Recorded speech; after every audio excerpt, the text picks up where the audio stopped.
estamos ao vivo, hein? Quase.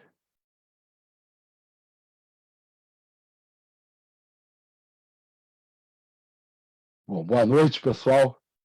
Eu sou Renato Cinco, vereador pelo PSOL, aqui do Rio de Janeiro, e nós estamos começando agora mais uma quarentena ecossocialista e libertária. Todas as atividades, né, nas redes sociais que o nosso mandato tem feito durante a quarentena, né, a gente tem tentado dar esse espírito, né, esse viés ecossocialista e libertário. E hoje nós vamos fazer um debate fundamental para qualquer discussão a respeito de meio ambiente, de sociedade, que é o debate sobre o racismo ambiental e a injustiça climática. Para conversar com a gente hoje aqui, né, eu tenho, como em vários outros programas, né, o nosso companheiro de mandato, Pedro Aranha. Tudo bem, Pedrão? Tudo bem, Cinco, tudo tranquilo, bastante animado aqui com essa juventude toda aí para a gente fazer essa discussão que é de extrema importância para a luta ecossocialista. Maravilha. A gente também, né, hoje conta com a presença da companheira Vanessa Afonso, né, que é do coletivo Marta Trindade, que atua em Santa Cruz, não é isso, Vanessa? Boa noite aí. Oi, boa noite. É um prazer estar aqui trocando com vocês as experiências e falar um pouquinho sobre as injustiças aqui da nossa região. Espero que seja bem legal esse papo. Obrigado, Vanessa, por ter topado estar aqui com a gente hoje. E também está com a gente, né? Vamos conversar também com o João Marcelo, que é cientista ambiental, formado pela Unirio, né, e do Grupo de Estudos em Educação Ambiental Desdelsur. Tudo bem, João Marcelo? Tudo, Renato. Um prazer estar com todos vocês aqui. Obrigado, João. E também, né, quero cumprimentar, né, a Regiane Ferreira dos Santos, que é geógrafa, mestre em dinâmica dos oceanos e da Terra, e do Observatório da Bacia Hidrográfica do Canal do Cunha, né, entre os nossos convidados de hoje, a Regiane, que eu conheço há mais tempo, né, Regiane? Acho melhor a gente nem comentar muito isso para não começar a entregar a idade, né? Somos todos jovens aqui, como a Vanessa e o João Marcelo. Obrigado, viu, Regiane? Boa noite. Obrigada, eu até me diverti agora que o Pedro falou todos esses jovens. Eu estou me incluindo. Não, obrigado aí pelo convite, né? E para falar sobre essa pauta tão importante. Obrigado, Regiane. Bom, pessoal, a gente falar sobre racismo ambiental, injustiça climática, numa cidade como o Rio de Janeiro, no momento em que nós enfrentamos a pandemia da Covid-19, eu acho que, pelo menos em dois aspectos, né, é um tema muito importante, é muito importante fazer essa discussão. Por um lado, porque discutir o Rio de Janeiro sem discutir racismo ambiental é falar de outro lugar, né? Na verdade, não é falar sobre o Rio de Janeiro.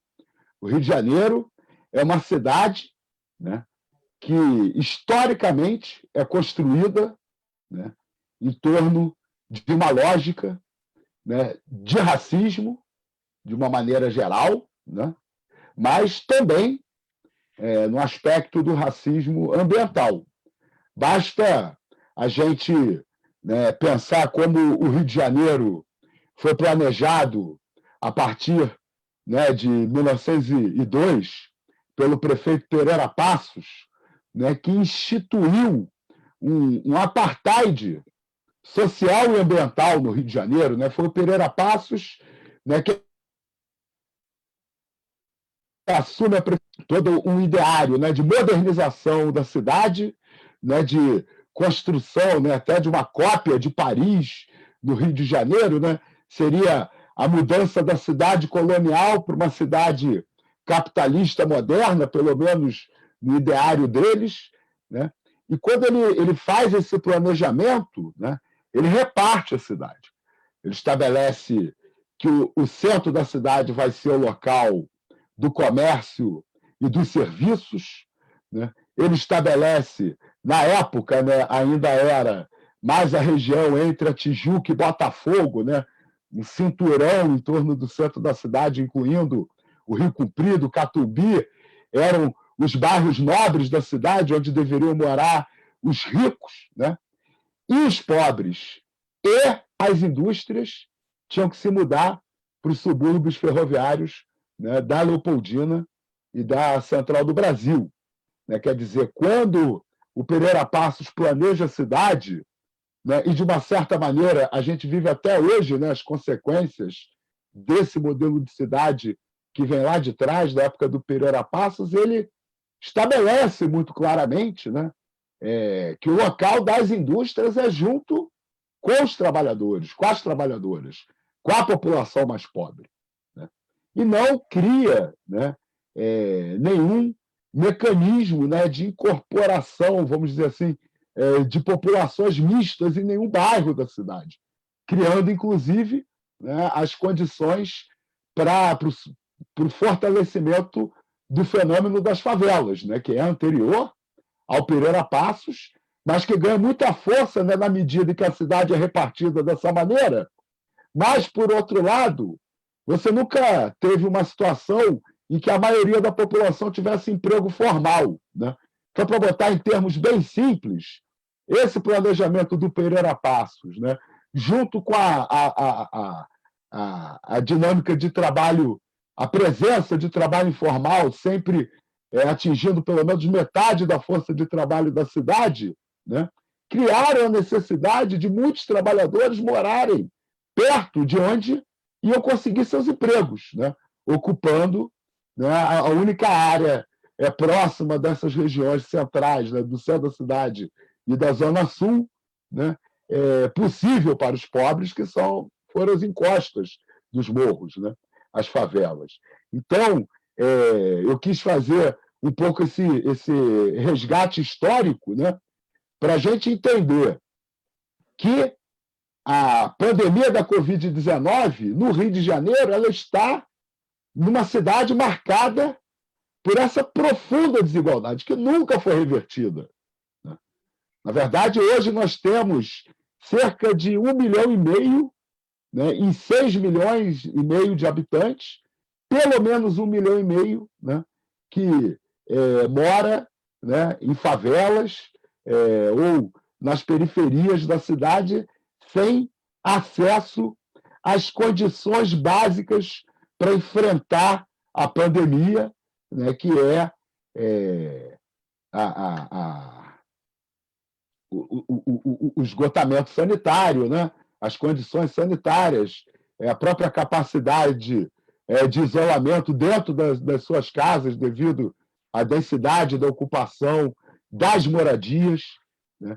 E se até em Nova York, né, a gente já observa que a Covid, né, atinge mais duramente, né, os negros e os pobres, de uma maneira em geral, o que imaginar, né, sobre o que vai acontecer na cidade do Rio de Janeiro, né, com a profunda desigualdade, ainda maior, né, muito maior do que a desigualdade que nós encontramos na cidade de Nova York, né, com as condições sanitárias, né, de boa parte da população absolutamente precárias, né?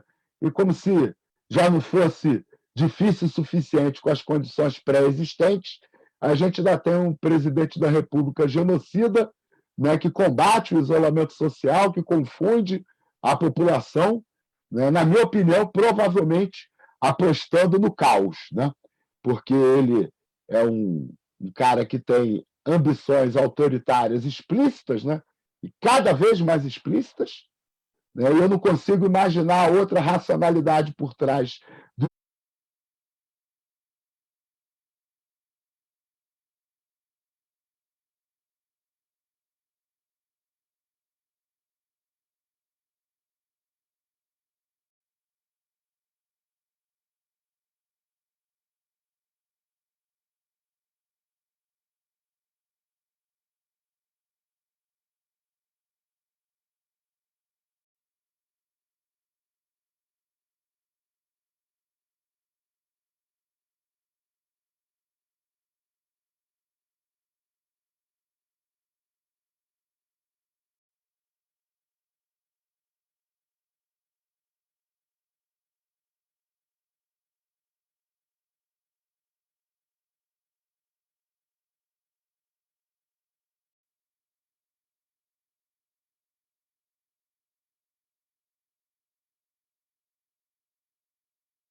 sua condição socioeconômica baixa, habitando também em um determinado local consideravelmente distante dos centros urbanos, como a gente acabou de conversar aqui com o Renato, né? E onde esse território é marcado pela opressão ambiental de forma que quaisquer níveis de impacto de alta periculosidade são capazes de prejudicar fortemente o bem-estar, saúde e dignidade daquela população.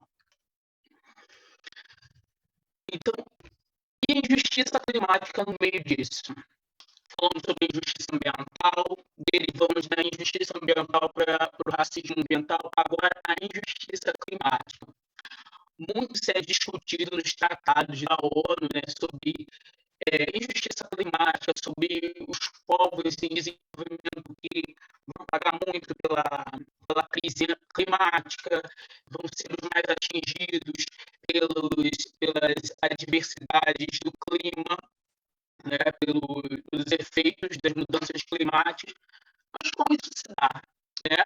Então, a gente vive num contexto onde países do norte são os que mais consomem matéria-prima dos países em desenvolvimento. São os que têm mais poder econômico. Né? E nós, os países em desenvolvimento, somos os menores emissores de gases de efeito estufa, porém pagamos um alto preço pelas mudanças climáticas. Então, a partir dessa crise, né, ecológica mundial, as minorias elas sofrem uma opressão maior dentro do sistema capitalista. Então, imagina, nós somos uma minoria globalmente, né? Fazemos parte da América Latina, somos um país que continua a viver os mesmos tipos de relações de muito tempo atrás. Então, há muito tempo atrás tínhamos a colonialidade, né, no qual nosso ambiente aqui, nosso país, sempre exportou, foi exportador de cana-de-açúcar, exportador de N matérias-primas, foi o país escravizado, o país que foi um dos últimos a serem abolir a escravidão, foi um país que sempre foi sujeito aos países do norte, e isso continua nos tempos atuais, porque nós temos a colonialidade. Essa colonialidade está implícita em tudo, está nas nossas relações pessoais, está na economia, está na nossa subordinação ao FMI, à dívida externa, à dívida dos estados com a União, que vem de consequência da dívida dos estados com dívida externa, está nessa subordinação do FMI, de temos que privatizar setores essenciais do nosso estado, do nosso país, como saúde, transporte, entre outros, colocando a população cada vez mais à deriva, né? E hoje o processo de colonialidade mantém os povos tradicionais e descendentes à deriva dentro do contexto de sociedade, né? No caso, a população negra e indígena. Então, antes de a gente passar para a pauta dos dados sobre mudanças climáticas, para a gente analisar o Rio de Janeiro como um todo, nós temos que conceituar o que é vulnerabilidade. O que se dá vulnerabilidade? A vulnerabilidade cidade ela é constituída por 3 pilares: o pilar da educação, do poder econômico e da saúde. Então, quando você... Claro que eu estava falando sobre o sentido global, né? Sobre a relação global de um país, de continente, de União Europeia com a América do Sul, mas a gente recorta isso para o Rio de Janeiro, né? Quem é mais vulnerável aqui? Quem tem maior poder econômico tem maior nível educacional, logo tem maior acesso à saúde. Então, ele é muito vulnerável? Não. Ele ainda habita lugares de infraestrutura melhor, com maior segurança, maior estabilidade. E nós sabemos que, após a abolição da escravatura, né, a população negra ficou à deriva, e isso contribuiu muito mais para o crescimento das ocupações irregulares, que são as favelas, que tem o seu protagonismo de território, sim, né? Mas elas estão em lugares de alta vulnerabilidade. Então, como lidar com isso frente às mudanças climáticas? E como se dá, né? Se acontecesse um aumento considerável do nível do mar, atingindo aqui o Rio de Janeiro, quem ia pagar o pato dessa crise? Então, um dos fatores de mudança climática, dos adventos de mudança climática, é as ondas de calor extremas, né? Então, elas vêm de supressão vegetal, da construção com materiais que absorvem calor, a mudança nos padrões de advecção de ventos e brisas e, consequentemente, ilhas e ondas de calor, né? Logo mais disso, em mão dupla, temos as chuvas extremas. Coloquei essa imagem das calotas polares assim para fazer uma provocação mesmo, a nível global, nível territorial aqui em Rio de Janeiro, né? Acabei de falar como que a supressão vegetal, grandes construções, né? Elas favorecem o aumento das chuvas extremas, mas o aquecimento global como um todo também favorece ao derretimento de calotas polares e ao aumento considerável do nível médio do mar, e também o nível relativo do mar. Então, isso provoca inundações, alagamentos, baixa qualidade da água, movimentos de massas de terra. E aqui nessa bibliografia de Belém de 2007, né, diz que, no caso, né, boa parte da faixa populacional, né, que habita a região costeira tem essa tendência ao aumento do nível do mar. Então, a taxa de 8 centímetros a 10 centímetros. Aqui na coleção de estudos cariocas, né, foi visto a proporção em área que seria atingida em cada município do Rio de Janeiro. Então, com o aumento do nível do mar até meio metro, a gente tem uma proporção nessa faixa aqui. A gente tem Belfor Roxo, Duque de Caxias, Guapimirim, Itaboraí, Magé, Niterói. Então, selecionei as maiores aqui para a gente dar uma olhada. Se hoje, com o derretimento das geleiras, das calotas polares, e tivesse esse aumento, e se o aumento fosse até 1,5 metro, Duque de Caxias teria 10,5 quilômetros quadrados da sua área de área atingida. Itaboraí, 15,33. Rio de Janeiro, 124,67. E São Gonçalo, 20,27. E aí, gente, o que vocês acham? Quem é que paga o pato no meio dessa crise? Quem é que habita essas localidades? Então, eles têm uma previsibilidade de até 2100 esses movimentos acontecerem. Os movimentos de massa, a porção litoral do sul e central do Rio de Janeiro também tem a maior proporção de ser atingida. além disso, de serem atingidas por por altos níveis do mar e chuvas extremas, altos níveis de secas também projetados para a nossa região sudeste do Rio de Janeiro. Então, observou-se também, além disso, anomalias de precipitações positivas, entre 2 a 4 milímetros por dia. Isso, assim, mensurando cada vez mais para frente, né? Quando a gente já pode ver em alguns exemplos que nós vamos mostrar, que eu vou mostrar para vocês daqui a pouco. Então, falamos sobre essas localidades aqui, né? Belford Roxo, Duque de Caxias, Itaboraí. No meio disso tudo, qual é a cara do racismo ambiental? A gente vê a maior proporção de classe média alta, de pele branca, habitando essas regiões. Podemos até fazer um estudo, mas sabemos que não. Então, como caracterizar? Vamos caracterizar esse sujeito. Quem mora nesses determinados lugares, em Duque de Caxias, nas áreas mais remotas do Rio de Janeiro. Então, é o sujeito que ele é discriminado, né? Como o suburbano, né? Ele é abaixo do urbano, o favelado, o periférico, que tem cor, classe e gênero. Maioria, em grande parte, negra, mulheres, porque a gente tem um grande aumento da mortalidade da população, jovens homens negros. Então, tem a tendência de ficar mais mulheres negras, mães de família, solteiras, fazem tripla jornada.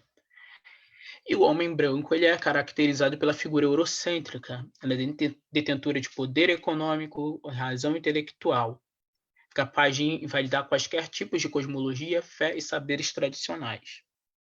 Estou transformando o sujeito não branco em criminoso. Então, aqui a gente já vê um mecanismo do racismo.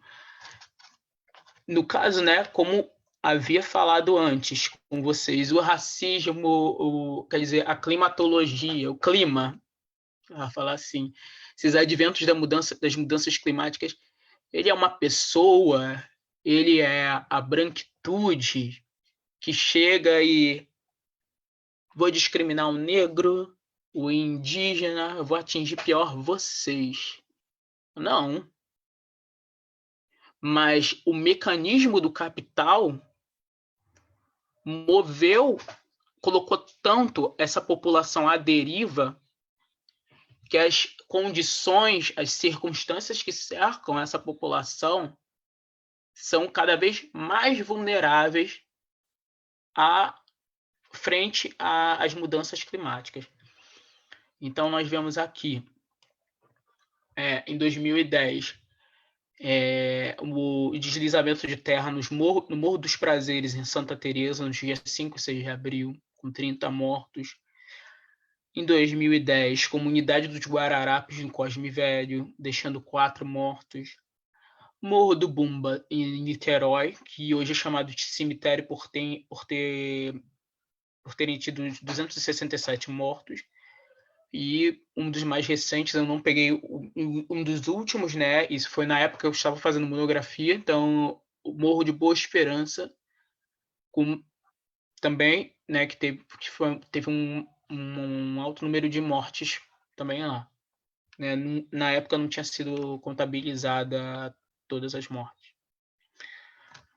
Então, esse mapa aqui, né? Do relatório do painel brasileiro de mudanças climáticas, ele discrimina bem, porque ele fala do risco de inundação. Então, as camadas mais escuras são as que têm maior nível de inundação, né? As mais claras, não. E em vermelho, discriminado, são as favelas. Então, podemos ver aqui, Duque de Caxias, olha só, quantidade de favelas. Aqui, aqui, aqui, Ilha do Governador. E onde está mais escuro? O maior risco de inundação. Se tiver um fator de chuvas extremas. Então, como a gente trabalha em cima disso? Quando a gente fala de justiça climática é algo que se desce de cima para baixo, se faz um documento para definir o que é justiça climática e se encaixa assim na periferia. Então, a educação ambiental decolonial diz que não é assim. Nós temos que ter uma valorização do saber não científico também. E por que isso? Por que essa valorização do saber não científico? Porque os grupos mais vulnerabilizados que enfrentam esses impactos, eles produzem desobediências epistemológicas. Quando nós temos comunidades que têm uma apropriação do seu território, uma apropriação da natureza, o senso equilíbrio que há na relação entre o ser humano e natureza move de tal forma, né, que essas desobediências são a própria educação ambiental que vem de base comunitária, que emerge de lá. Um exemplo muito bom disso é o Morro da Formiga, que tem o grupo o projeto Reflora, que veio logo depois das chuvas extremas que eles enfrentaram em 2011, mas o projeto Reflora, que é de plantio, a própria comunidade pegou, se engajou, resolveu plantar, e é uma forma de contenção também. Claro que assim, não sou geofísico, não sou geólogo para dizer, olha, não, ali vai ocorrer um deslizamento de terra daqui a 20 anos, sei lá. Mas é uma educação ambiental que vem dali, sabe? A Sociedade das Águas também, que foi a forma que eles fizeram de canalizar a água da nascente e redistribuir a população, a boa parte da população do Morro da Formiga. Isso é uma desobediência epistemológica, sabe? É poder valorizar o que vem dali, o que vem da comunidade, dialogar com a comunidade. Então, quando nós vamos falar sobre justiça climática, a justiça climática ela tem que estar pautada no diálogo e na voz da comunidade, com a participação direta social, a reivindicação direta ao poder público e medidas de integração apropriadas a determinado povo, né? A determinada comunidade. E é só isso que eu tenho para falar para vocês. Agradeço, tá, pela oportunidade de poder expandir e levar essa pesquisa a outras pessoas. E, gente.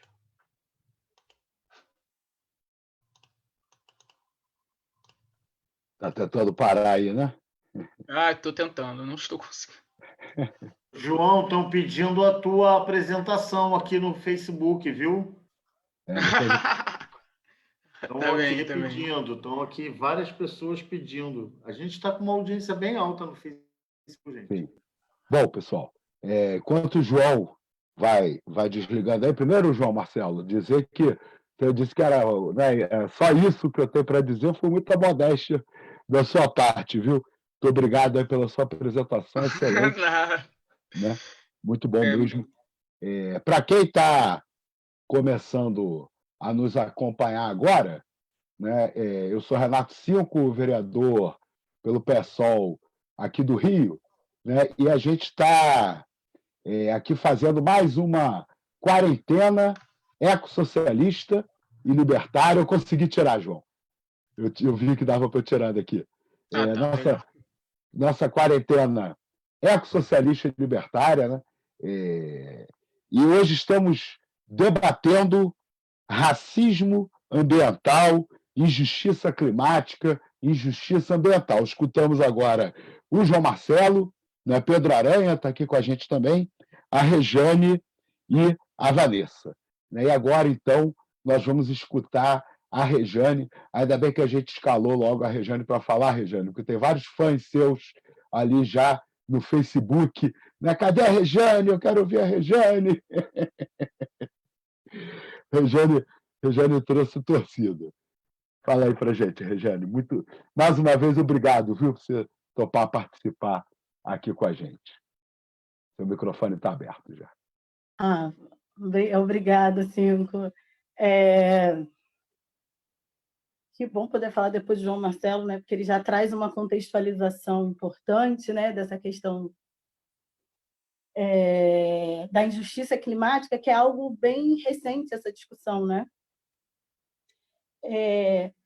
E, sim, você trouxe, na hora que você estava... Quando você iniciou falando sobre a questão da injustiça ambiental e racial que já existe há muitos anos na cidade do Rio de Janeiro, né? Que começa lá em Pereira Passos, me veio muito na cabeça quando você falou assim, a população que procurava trabalho precisava ficar nos entornos, nas encostas, logo nos morros. Quem era essa população que ia ocupar os morros da cidade? Era a população negra, né? E que não tinha esse serviço. Por exemplo, eu vou falar... Gente, desculpa, eu nem me apresentei de novo, né? Porque isso vai entrando, gente.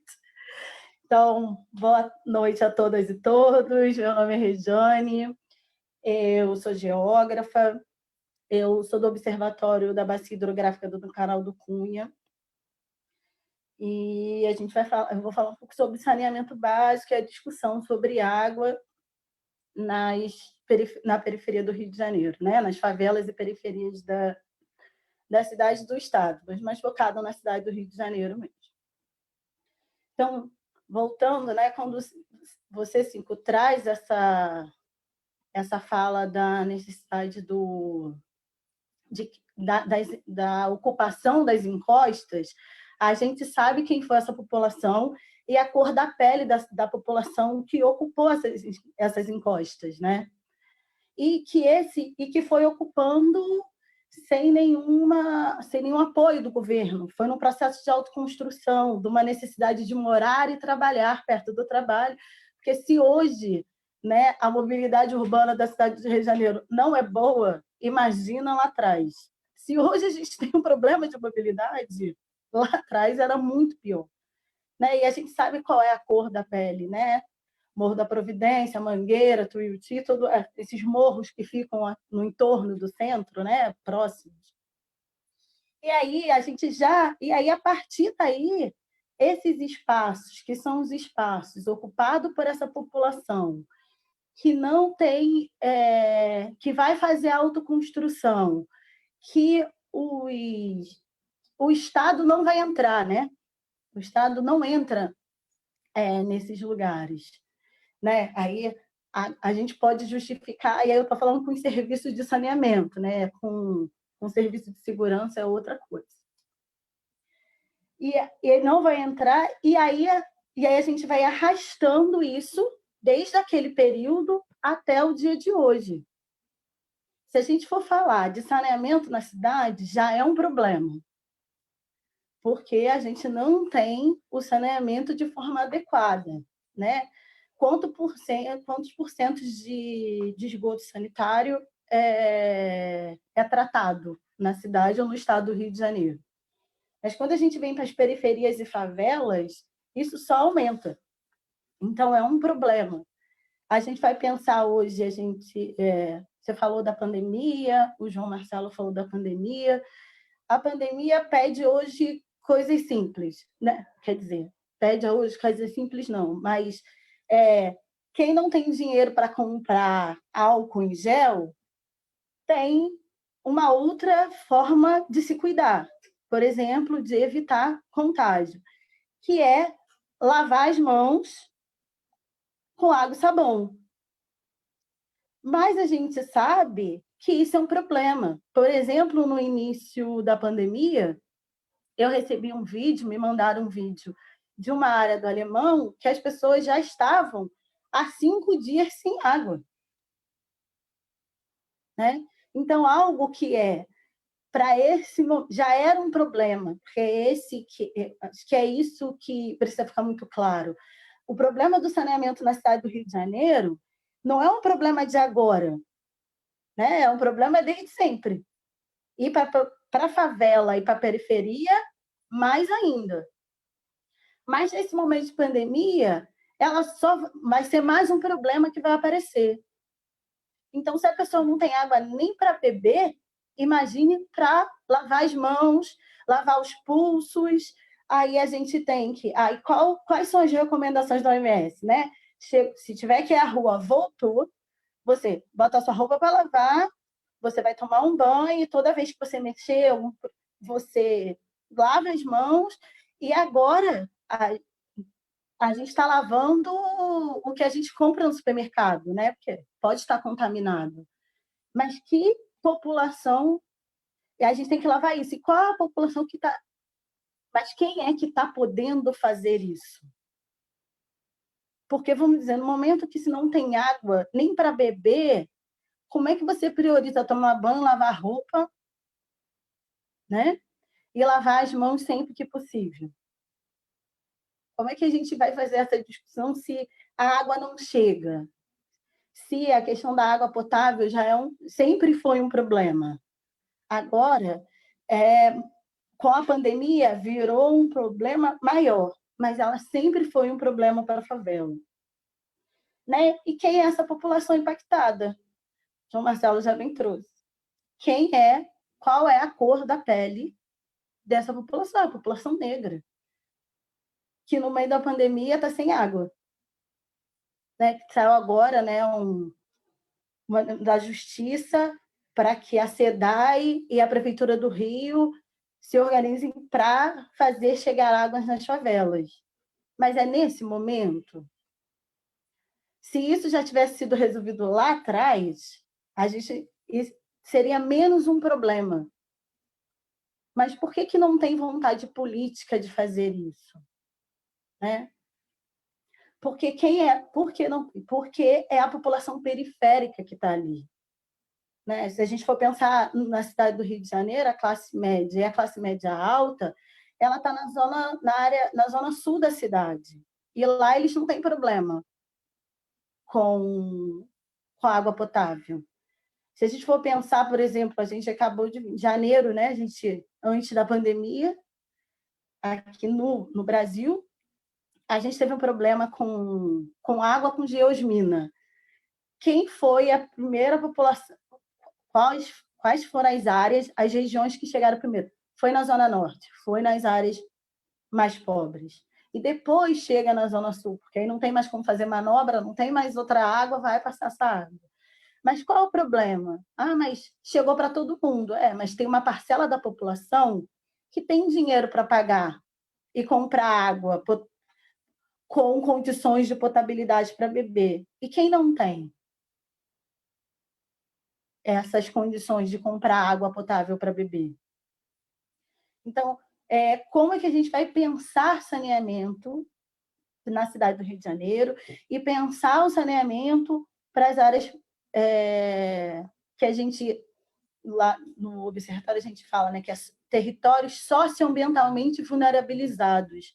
Porque não é que lá é vulnerável, eles foram vulnerabilizados pela falta de serviços, por exemplo, como o saneamento básico adequado. Né? Porque eu sempre falo assim, as pessoas falam, não tem saneamento. Eu falo, tem, gente. Ele não é feito de forma adequadamente, porque a coleta de lixo ela é feita, pensando na cidade do Rio de Janeiro, pela Conurb. É da forma como muitas comunidades precisam, muitas favelas precisam? Não, mas ela está lá. Então, a gente diz que ela não é adequada. E a gente está aí num ano eleitoral, e enquanto os programas de governo, né, já que a responsabilidade do saneamento é das prefeituras, quantas prefeituras do estado do Rio de Janeiro vão colocar como principal plataforma a discussão do saneamento básico? Porque saneamento básico não aparece como uma plataforma importante nas discussões políticas, né? Quando a gente vê os debates, por que não aparece? Já que o saneamento ele está correlacionado com a saúde, né? Se a gente investir em saneamento, a saúde básica ela vai desafogar, a gente vai ter menos gastos com a saúde básica. Então, eu fico pensando assim, como é que a gente faz essa discussão do saneamento e mostrando que, na verdade, e mostrando ao mesmo tempo essa questão do racismo. Por que racismo ambiental? Porque lá tem branco também. Tem, mas a maioria é negra. A maioria é pobre, a maioria é negra. Então, João Marcelo falou, mulheres que têm a dificuldade de não ter água potável em casa. E aí, como você começou a falar lá no início, Cinco, pensar que é a estrutura, né? Que é o racismo estrutural que traz essa discussão.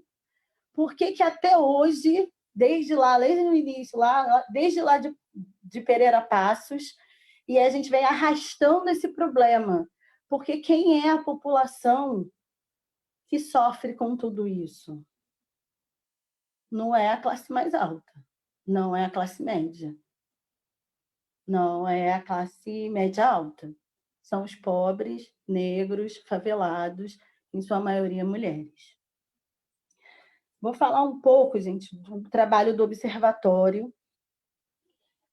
para a gente entender como eu cheguei, né, por que eu faço essa discussão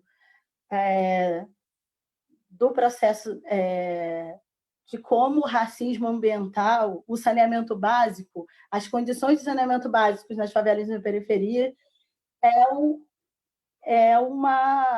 um resultado do racismo ambiental, que é o resultado do racismo estrutural, que está na estrutura. Porque a responsabilidade do saneamento é do Estado.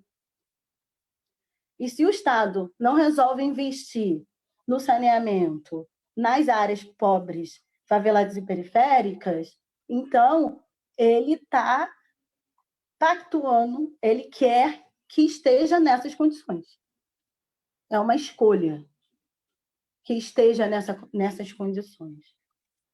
E aí, o observatório, a gente já vinha fazendo um trabalho anterior, desde 2000, que começou uma discussão sobre o Canal do Cunha, né? Para quem não conhece, o Canal do Cunha é aquele rio que tem do lado da Fiocruz, ele corta a Avenida Brasil, passa pela Maré e deságua na Baía de Guanabara. É um dos canais mais poluídos que a gente tem, né? Um dos principais poluidores da Baía de Guanabara.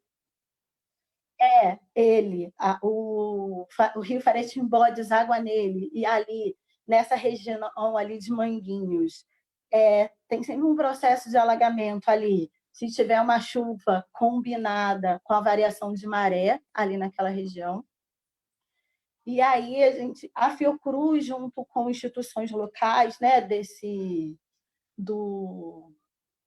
da bacia hidrográfica do Canal do Cunha, que vai de uma parte de São Cristóvão até Madureira, né? São aproximadamente 36 bairros dentro dessa bacia hidrográfica. E aí a gente encara e percebe da importância de entender e como é que a gente vai discutir e falar e trazer a população para dialogar junto. O João Marcelo fala dessa questão da população local, né, que sabe os resultados. Quem sabe onde alaga, onde não alaga, é a população que já mora ali, que já, por exemplo, falando de Manguinhos, que sabe quais são as áreas que têm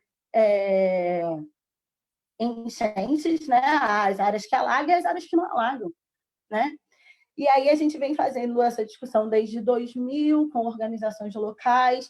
Entramos no Comitê de Bacia, né? No nosso caso, no Comitê de Bacia Hidrográfica da Baía de Guanabara, porque é onde está localizada a bacia do Canal do Cunha, para fazer a discussão de saneamento, do direito à água para as áreas periféricas e favelizadas a partir do Comitê de Bacia. E aí a gente dialogou com pescadores artesanais, com as populações, né? Maré, Manguinhos, Alemão, né? No Morro do Alemão, e a gente veio fazendo essa discussão e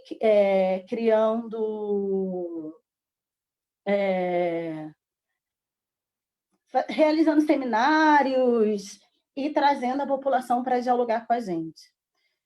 E E a gente está em 2020. Em 2017, a gente fez um documentário, né, a partir com essas instituições, com essas organizações. É um documentário que se chama Rio Valão, e esse documentário ele fala, né, sobre a questão do saneamento nas favelas. Qual a importância do saneamento das favelas, como é que os moradores e moradoras hoje conseguiram, até hoje, criar sua forma, né, de ter acesso à água potável. Foram poços, tem áreas que têm poços, tem áreas que é o próprio morador, alguém que conhece o encanamento do local, e aí eles contratam essa pessoa para trazer água até a sua casa.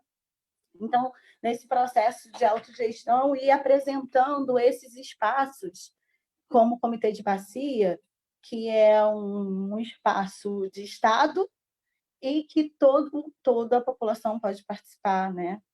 Dialogar. Participar para o diálogo, para compor, tem um processo de eleição e tem que ser uma organização social que tenha CNPJ. Mas voz, toda a população tem direito nas reuniões do comitê. Então, assim,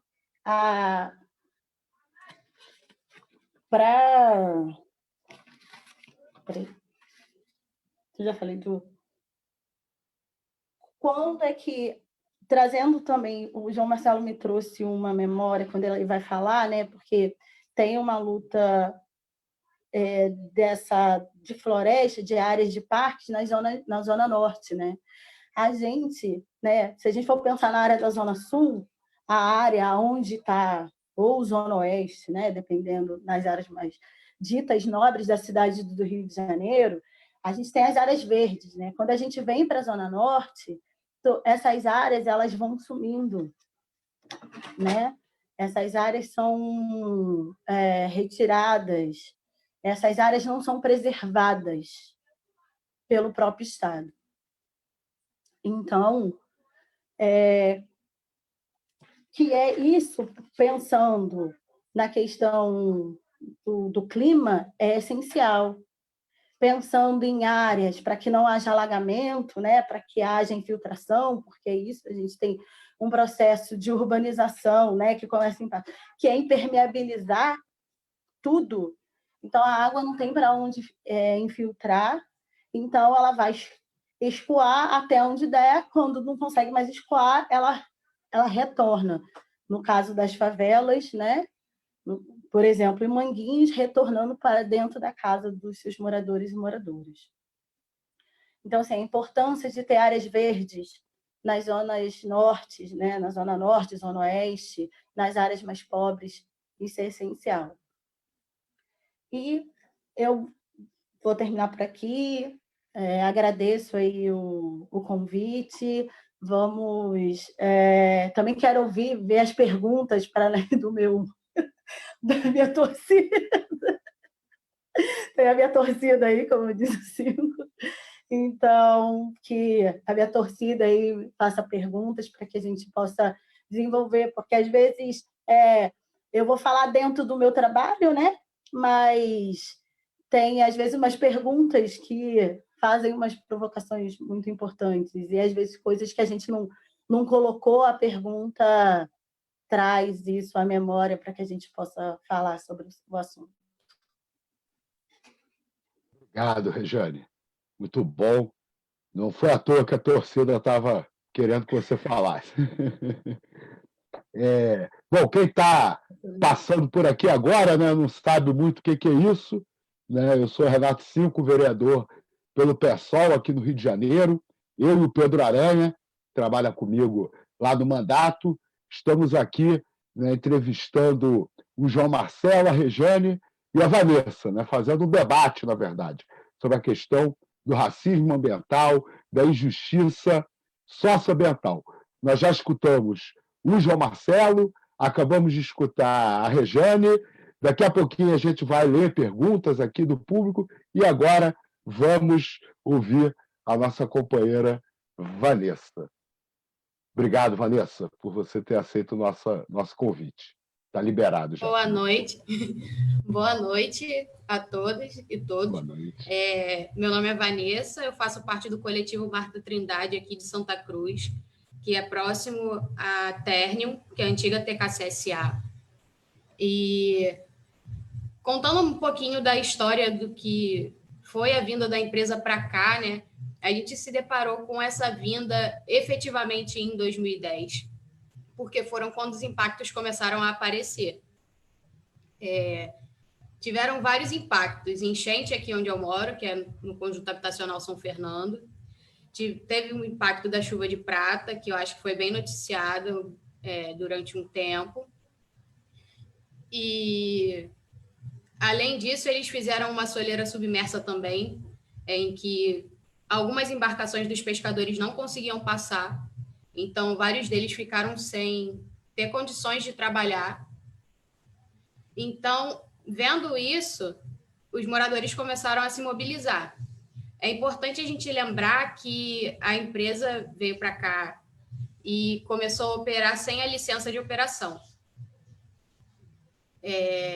Como ela começou sem essa licença de operação, ela teve que responder a um termo de ajuste de conduta. E esse termo de ajuste de conduta trouxe várias coisas para a comunidade que os moradores que não estavam tão engajados na luta dos pescadores e desses impactos, os moradores viram como algo bom, principalmente pelo fato de terem trouxeram, né, tipo, escolinha de futebol, aula de balé, fizeram a escola Eric Walter Heineken também, criaram o jornal Alô Comunidade, que são coisas que estavam previstas em lei por conta do termo de ajuste de conduta, mas que, na verdade, as pessoas viram como coisas boas para a comunidade, já que nada chegava aqui. Na verdade é essa, nada chegava aqui, chegou uma empresa que começou a fazer coisas, então os moradores começaram a ver isso como algo positivo. O nosso coletivo surgiu em junho de 2016. Foi uma iniciativa do Instituto Pax, da Justiça nos Trilhos. Foi feito um intercâmbio nosso, né, da galera aqui de Santa Cruz, com o pessoal de Piquiá de Baixo do Maranhão, para criar esse programa de vigilância popular em saúde, que foi auxiliado pela Fiocruz. A gente fez 2 rodadas de medição. A gente fazia medição da qualidade do ar, porque por conta da chuva de prata, que a gente já não via mais em 2016, a gente... Assim, não é que a gente achou que não tinha mais, mas não estava visível nas nossas casas e no nosso chão, como era visível em 2010, porque era um pó brilhante mesmo, que dava para ver nas plantas, nas roupas do varal e tudo mais. Então, em 2016, em outubro, teve esse intercâmbio de experiências em que a Fiocruz, o Instituto Pax e a Justiça nos Trilhos capacitaram esses moradores dessas regiões, né, de Santa Cruz e de Piquiá de Baixo, para manipular esse aparelho de medição da qualidade do ar. Essa parte de vigilância popular em saúde é muito importante porque a gente pôde se apropriar dos dados, né, e gerar um relatório que foi levado posteriormente para alguns deputados e tudo mais. Nesse processo, a gente deixava esse aparelho ligado durante 6 horas, ou 12 horas, ou 24 horas. A gente variava os turnos. E a gente anotava localização, anotava temperatura, umidade do ar, sentido do vento, várias coisas. A gente mediu aqui em Santa Cruz, num raio de 2 quilômetros da empresa. A primeira rodada de medições foi em novembro, dezembro e janeiro de 2016 para 2017, né?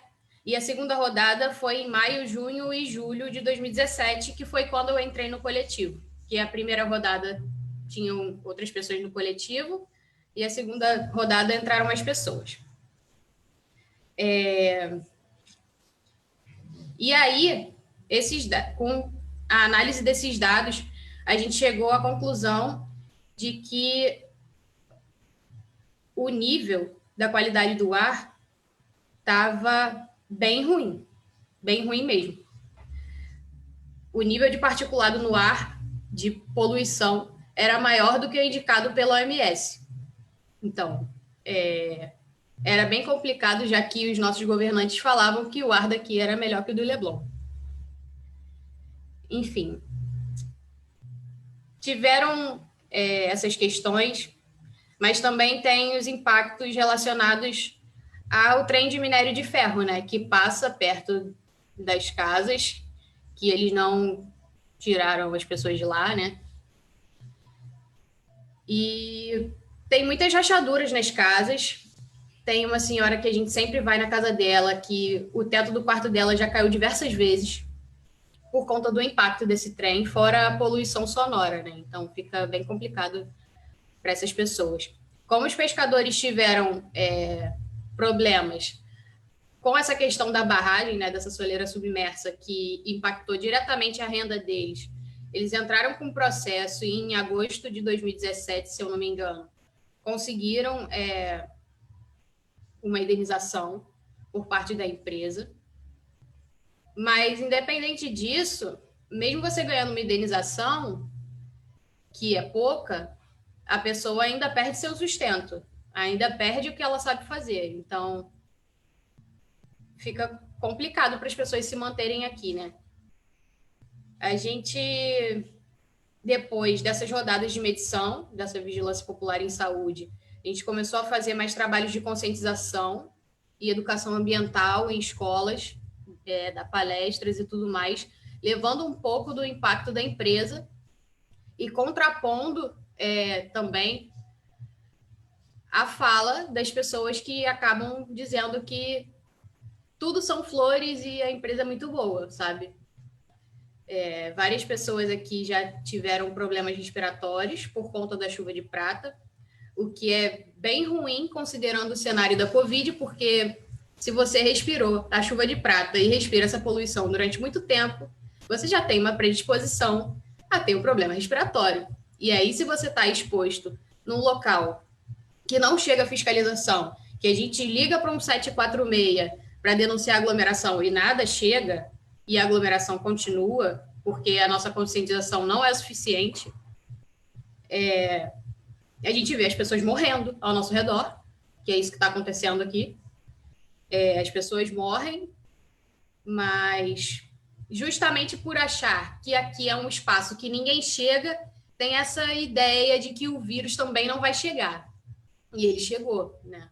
Então, a gente está fazendo esse trabalho de conscientização com as pessoas que a gente conhece e tudo mais, passando carro de som e falando com as pessoas pela internet.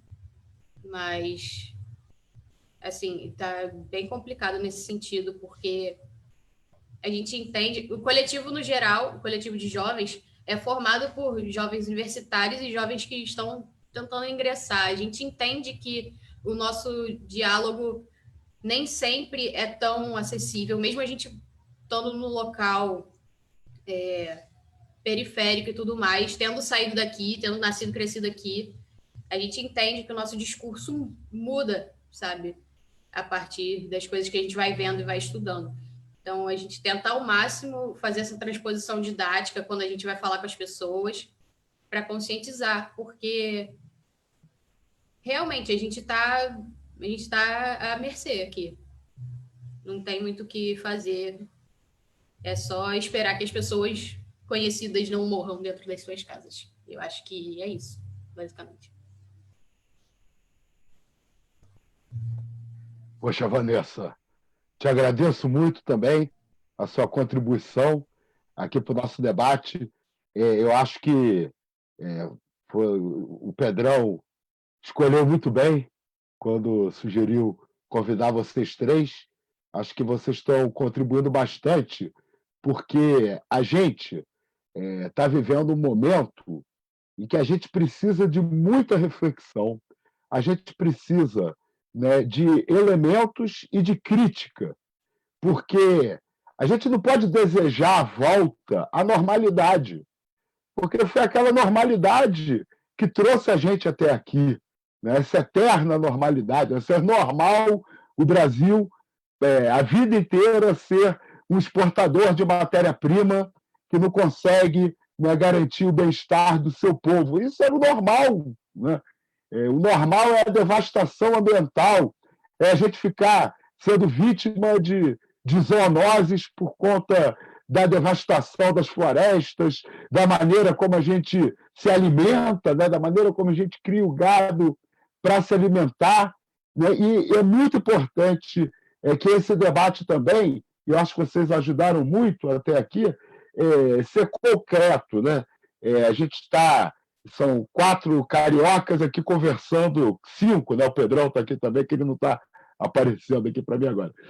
5 cariocas conversando sobre temas complexos, né? Que, na verdade, são, inclusive, de escala global até escala local, históricos e contemporâneos, né? Mas com a concretude da vida da nossa cidade.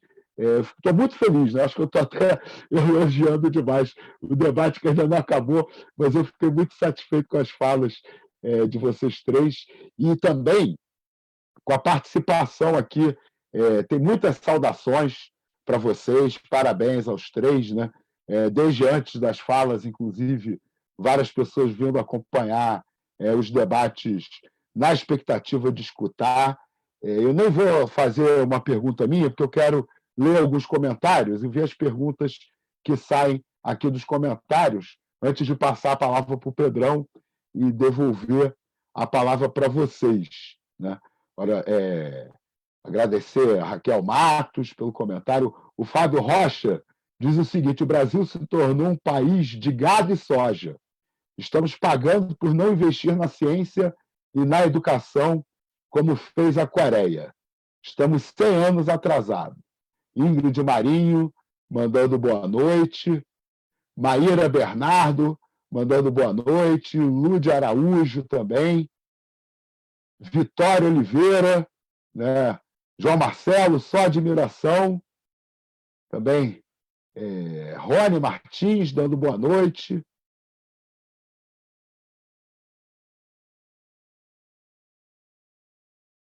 Aqui o pessoal agradecendo o João Marcelo pela abordagem que ele fez. Tem respostas, né? Ficou meio fora de contexto, porque a resposta fala, né? Por exemplo, a Raquel Moraes respondendo: quem vai ser a população mais atingida? Acho que era a Regiane que estava falando isso. Ela respondeu: a população pobre, principalmente os negros, né? Perguntaram aqui, João, como ter acesso à sua apresentação, né? Vários parabéns para todos vocês. E, olha, a Adriana Sotero aqui comentando: a falta de água nas comunidades é um problema que coloca a pandemia de forma desigual, ainda mais pela qualidade também, né? Qualidade da água, né? A Raquel Moraes comentou: as pessoas às vezes não têm acesso à água, alimentos e outros serviços essenciais, como saúde e educação, e às vezes não tem luz também. O Daniel Maurício fez 2 perguntas. A primeira pergunta dele: como estabelecer o desenvolvimento de uma política pública única de saúde numa realidade geográfica em que a ausência de saneamento, água, esgoto e coleta de lixo separa as realidades de forma abissal?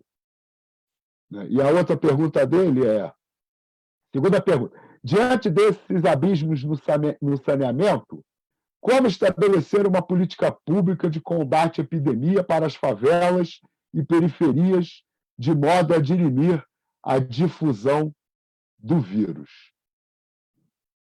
Adriana Sotero comenta, né? Por isso pressionamos a SEDAI, que no plano de emergência fez a previsão de aumento do número de carros-pipa, contudo não descreveu como seria o atendimento.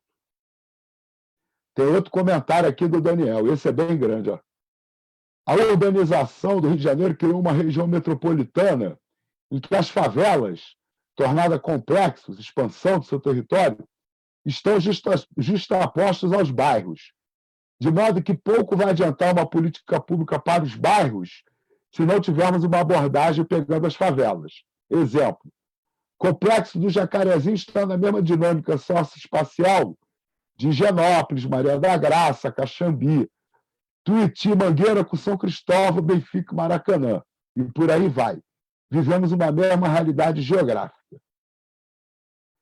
Perguntaram pelo documentário, né, se está no YouTube, aí já responderam, né, inclusive com o nome do documentário, mas eu não achei aqui.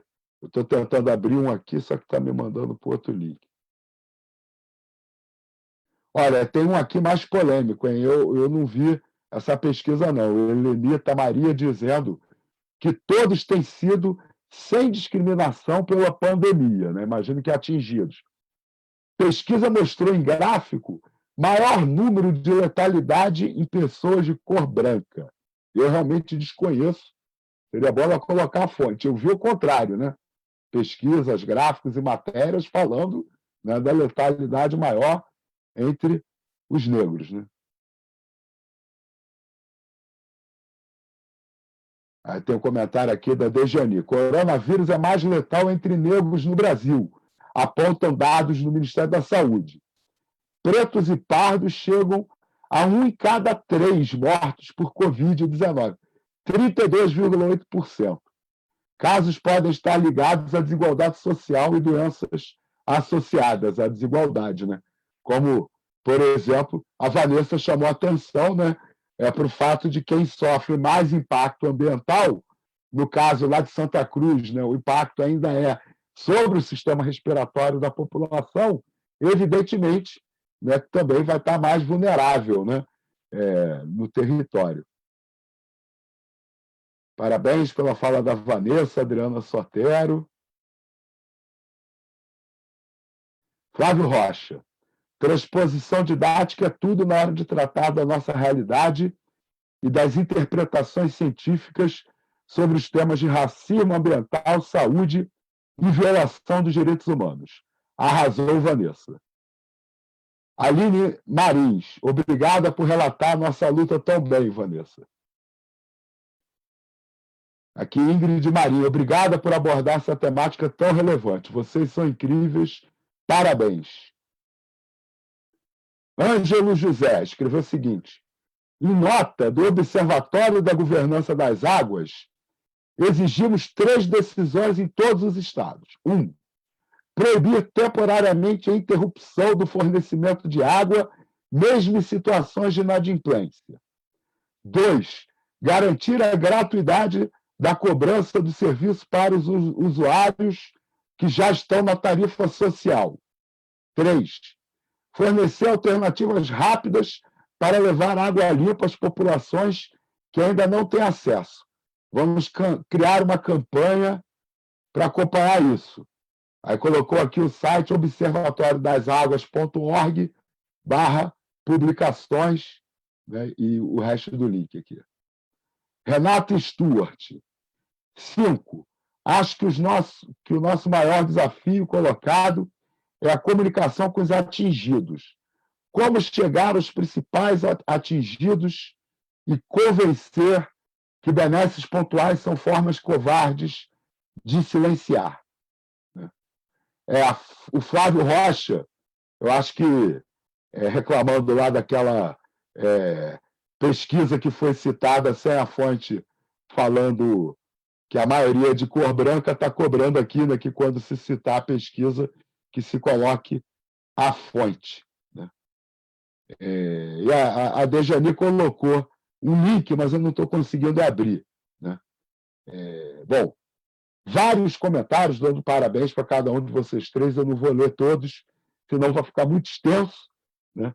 Eu acho que, do que eu li aqui, saiu já bastante material para vocês tomarem a palavra de novo, né? Mas antes eu vou passar a palavra para o Pedrão, né? Para ver se ele quer fazer algum comentário, pergunta. Tá bom, Pedrão? Você quer participar? Fica à vontade. Quero, claro. Ainda mais com vocês. É tão bom a gente estar com os nossos. Essa é uma das melhores coisas da vida, é a gente estar com os nossos, com aqueles que acreditam no que a gente acredita. a minha pergunta é para vocês. A gente está vivendo mais um caso de injustiça social e injustiça climática nessa cidade, né? A gente está num momento muito complicado, porque a gente está com uma ameaça na Mata Atlântica do Rio de Janeiro, que é a floresta do Camboatá, né? É um dos maiores crimes que a gente pode ter, e que é destruir os árvores, o último remanescente de Mata Atlântica de Baixada, para construir um autódromo, né? E é muito, muito ruim isso, né?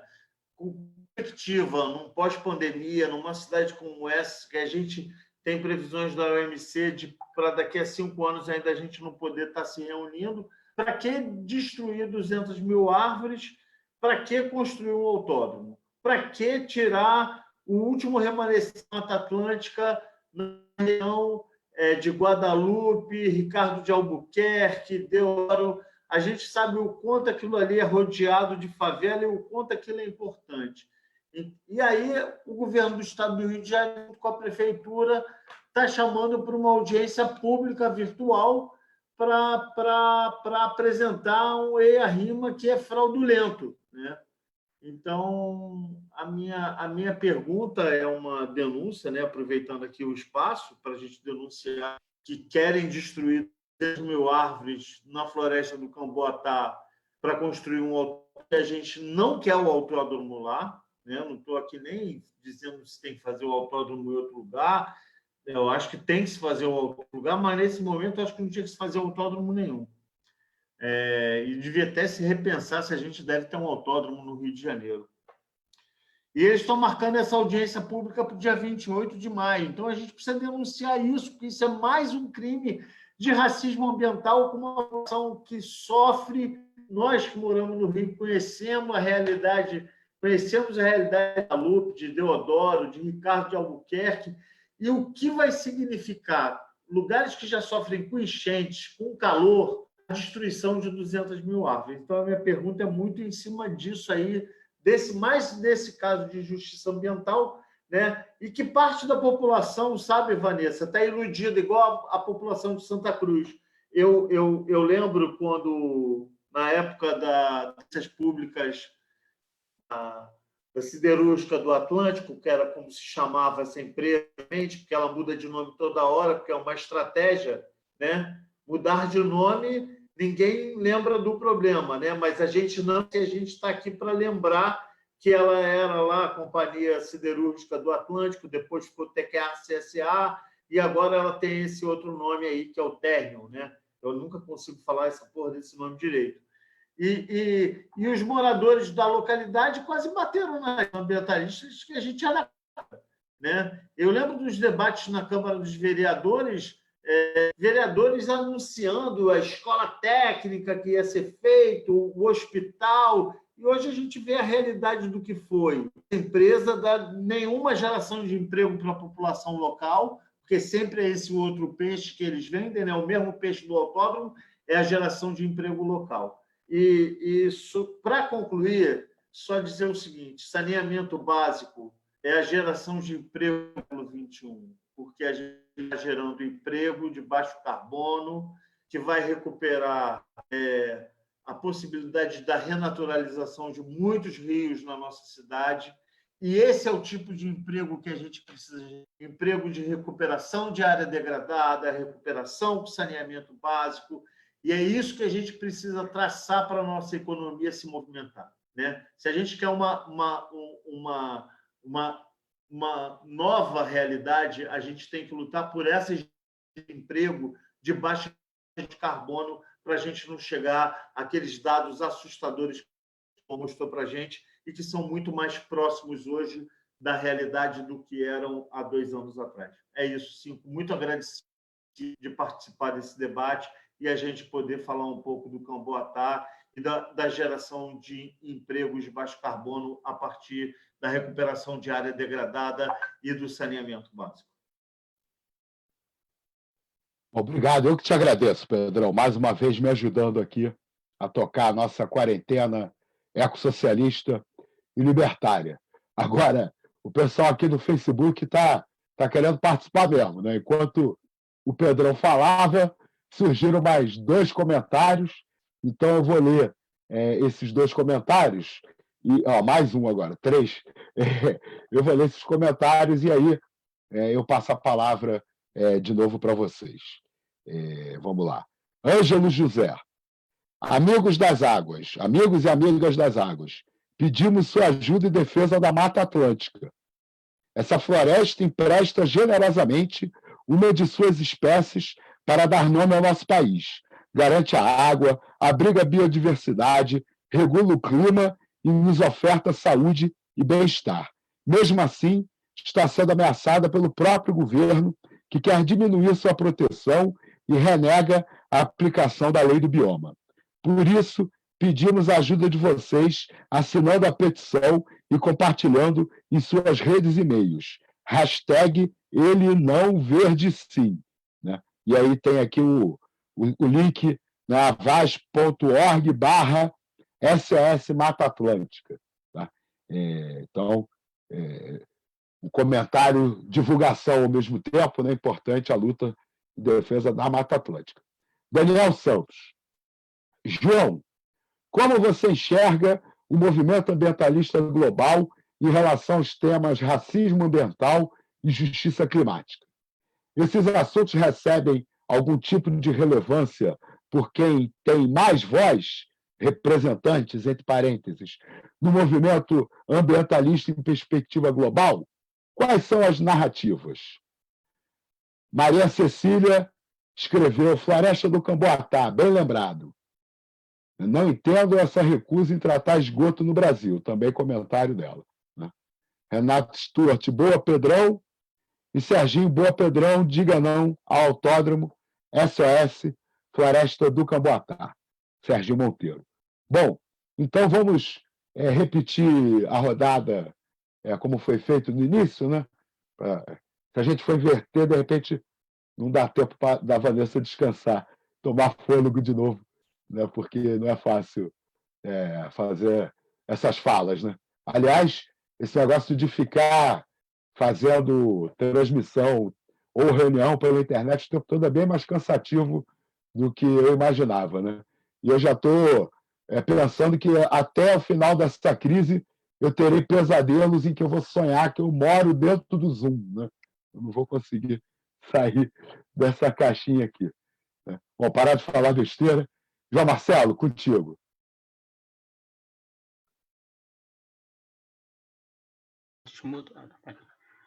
Olá, então. Primeiro, né, perguntaram sobre a apresentação. A apresentação, por enquanto, não está disponível, mas vamos estar publicando um artigo sobre. E sobre o caso de narrativas e se existe, né, uma defesa de racismo ambiental internacionalmente, sobre o meu conhecimento, sim, eu não vejo. Na verdade, não vejo muito. Né? Existe um grupo, né, que foi criado em 1991 de luta contra o racismo ambiental, mas pelas pautas que nós vemos assim ultimamente, é uma pauta assim que eu posso dizer meio invisibilizada ao nível internacional, porque você não vê, você vê os órgãos discutindo muito sobre sustentabilidade, olhando as pessoas muito como todos somos iguais, todos somos responsáveis. Mas assim, não tem como você dizer que a pessoa que não tem o que comer, não tem o que beber, ela é responsável da mesma forma que a pessoa que está consumindo muito mais. Né? Então, tem agora até um princípio de um dos objetivos do desenvolvimento sustentável, que é não deixar ninguém para trás. Né? Isso foi pensado por causa das pessoas de população LGBTQI+, né? No caso, as pessoas trans, né? Que tem uma expectativa de vida de 35 anos de idade e, né, aqui no Brasil, então, é campeão de assassinato de trans, né? Então, pode-se dizer, né, não tem nada claro, né? Não foi dito população trans, população negra. E aqui no Brasil a gente vê uma grande invisibilidade, né, desse tema, quando repercutiu muito aquele mito da democracia racial, né, de Gilberto Freire. Não, todos somos iguais. Todos somos iguais perante a lei também, né? Assim, complementando. Parece que está tudo ok, né? Então, se eu não tenho diferença da minha irmã branca, então, para quê? Para que falar de pauta racial, né? Mas é isso que eu tenho para contribuir. Espero que tenha respondido a sua pergunta.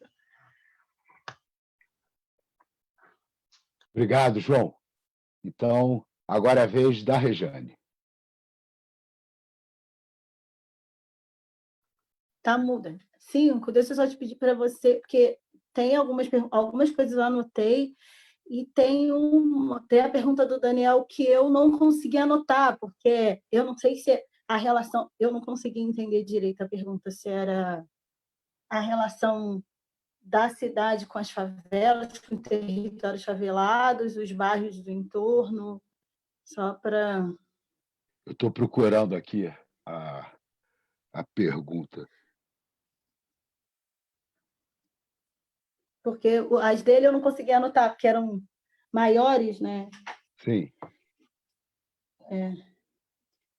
Mas eu vou falando aqui as outras que eu consegui anotar. E Tá aí, bom. quando você... Acho que Tá bom. assim, eu acho que a Dejane acabou já colocando, né, essa questão da letalidade, né, entre brancos e negros do Covid-19, mas só para... É isso nos Estados Unidos, se a gente for pensar que a maioria da população não é negra, a população negra é que mais está morrendo, e no Brasil, e vou pensar, vou colocar só o Rio de Janeiro, não é diferente, porque quem traz é a classe média, a classe alta, mais o número de pessoas que morreram na Barra, né, nessas regiões de Recreio, Leblon, é muito menor do que nas outras áreas da cidade. Tem gente, ainda tem isso, assim. A gente não falou das subnotificações, né? Tem gente morrendo dentro de casa e que não vai conseguir fazer o exame e que a gente não vai conseguir colocar se não vai constar no óbito se morreu de Covid-19 ou não, se estava contaminado ou não. Então, acho que é isso. Assim, a gente sabe que a maior parte da população que está morrendo é a população negra. Pensando no estado do Rio de Janeiro, o município que mais está morrendo gente é Caxias, por exemplo, e a gente sabe o número de negros e negras que tem em Caxias, né? Não são nas áreas nobres de Caxias, a gente sabe disso. Porque é isso, eu acho que quando a Adriana coloca, né, que a falta de água nas favelas e periferias, elas mostram a desigualdade da pandemia, é isso, as pessoas não estão conseguindo fazer o básico, que é lavar a mão, tomar banho, lavar a roupa toda vez que tiver que sair para o supermercado, ou as pessoas que estão indo trabalhar, porque isso é muito importante. Assim, quem pode ficar em casa está ficando, mas quem é que trabalha nos supermercados? Quem trabalha nos hospitais? Vamos pensar aí as pessoas que trabalham com as limpezas dos hospitais, né? Quem são essas pessoas e qual é a cor da pele dessas pessoas? Elas são pessoas negras. Então, elas estão no seu cotidiano por necessidade, porque tem que trabalhar, né? E os serviços que elas prestam, tanto da farmácia, são essenciais, mas isso não garante que quando ela chegar em casa ela vai ter água para lavar a mão, para tomar banho, para lavar essa roupa. Então, e a gente sabe quem é a população mais pobre também desse país, é a população negra. Que é isso, e a estrutura, né? Quando falando para a gente entender essa questão da estrutura racial, né? O racismo estrutural, né? Quando o Pedrão traz a discussão da floresta da Camboatá para o autódromo, quem é que vai utilizar o autódromo, né? Está bem aí, né? Esse autódromo vai ser construído numa área que a maioria da sua população é pobre, a maioria da sua população é negra, mas ela não vai usufruir daquele espaço e nem quer. Mas eu estou dizendo assim, por que se não constrói? Por que não constrói um autódromo no meio da Gávea? Não vai, ninguém vai permitir, né? A Associação de Moradores vai se organizar, vai fazer tudo e não vai conseguir lá, ninguém vai conseguir construir um autódromo. Mas quando a gente vai para as áreas mais pobres, né? E pensando nessa área onde está localizada a Floresta Camboatá, que com certeza ela é essencial, minimamente para melhorar a condição do clima, né? Do ar daquela região, eles estão um pouco se importando, porque eles não moram ali. Quem vai utilizar o autódromo não mora naquela região. Então, não importa como é que é, se isso vai prejudicar ou não o ar, né? O lazer da população do entorno. Então, só mostra a estrutura, né? Essa estrutura que é de classe e de raça, né? Dentro desse conceito que se coloca, né? Então, é isso. O racismo estrutural faz eles pensarem numa floresta, uma floresta com 200 mil árvores serem destruídas para construir um autódromo que vai favorecer a quem? Né? Então, trazendo essa discussão. A Vanessa trouxe uma discussão importante, que ela falou do diálogo com a população local e seus desafios, né? Porque é muito difícil a gente que mora em área periférica, em morro de favela, essa coisa de convencer o ficar em casa, né? Fique em casa, quem é que fica? Como é que a gente traduz esse diálogo? É um desafio. É um desafio porque se a gente for pensar, é isso. Olha quantas questões a gente colocou aqui. A gente nem falou da violência armada, né? Que hoje a cidade do Rio de Janeiro, em várias favelas, né? Ações em várias favelas. Então, tem a violência armada, já não tem água. Ainda estão dizendo que eu vou ficar em casa, que às vezes a casa é pequena, tem muita gente com uma casa pequena, as pessoas não conseguem ficar ali. Aí você está vindo me convencer. Então, como é que a gente tem a tradução de como dialogar, mas como é que a gente convence, dizendo que é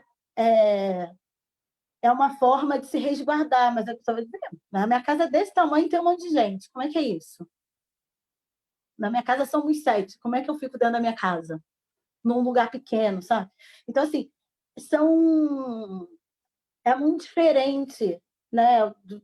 Deixar dentro da nossa casa, com a nossa internet, com a nossa comida, com espaço para fazer coisas, né? E tem gente que nem isso tem.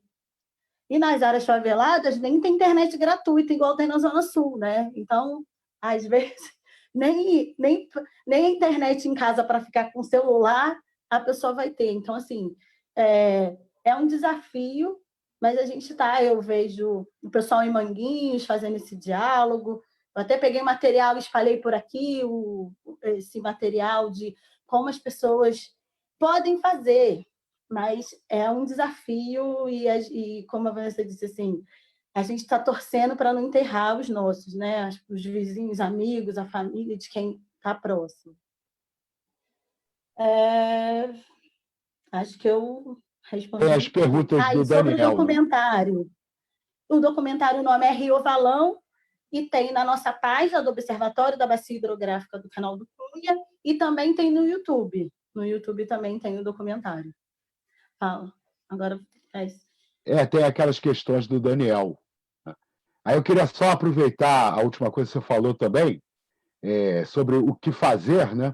Para chamar a atenção das pessoas que ainda não tiveram oportunidade de pesquisar sobre a experiência de Paraisópolis, né? Eu queria recomendar que as pessoas pesquisem no Google, que tem uma experiência de auto-organização ali, né? Bastante interessante, e divulgar também o Wikifavelas, né? Que tem, você entra no Wikifavelas, tem um link bem grande lá, Covid nas favelas, com bastante material, né, de comunicadores populares, até a Gisele Martins, que numa das atividades aqui da quarentena ecossocialista, logo no início da quarentena, a gente trouxe a Gisele, falou para a gente da experiência na Maré e também trouxe essa informação para a gente.